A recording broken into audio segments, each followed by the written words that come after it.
नमस्कार, आपण पाहताय पब्लिक वार्ता 24 न्यूज. पाहूया तर आपली पुढची बातमी.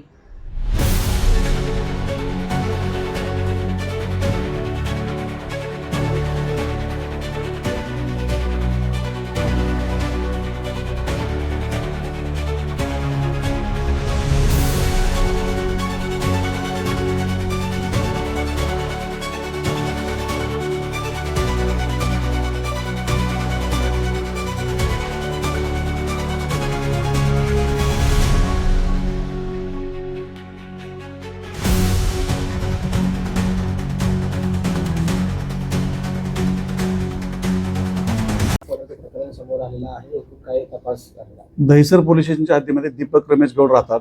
ते काल रात्री जेवणानंतर शतपावली करण्यासाठी फिरत होते. फिरत असताना त्या ठिकाणी रोशन मानकर आणि त्याचे 3 मित्र त्यांना त्या ठिकाणी भेटले. दीपक गौड यांच्या मामाच्या मुलाच्या लग्नामध्ये रोशन मानकर यास व्हिडिओ कॅसेट करण्याकरता, रेकॉर्डिंग करण्याकरता कॉन्ट्रॅक्ट दिलं होतं. 1 महिना होऊनही त्यांनी ते कॅसेट न दिल्यामुळे त्यांनी त्याला काल विचारणा केली. ते विचारणा करीत असताना दोघांमध्ये वाद झाला. रोशन मानकर आणि त्याच्या मित्राने बिअरची बॉटल फोडून दीपक गौड याच्या गळ्यावरती वार केला आणि त्याला खून करण्याचा त्याचा प्रयत्न केला. म्हणून पोलीस स्टेशनला तक्रार आल्यानंतर गुन्हा दाखल करून 4ही आरोपींना त्या गुन्ह्यामध्ये अटक केलेली आहे.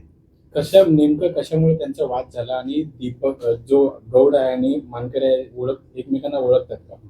हा, ओळखतात. ते एकाच एरियात राहतात. दीपक गौड हा त्या एरियात राहतो.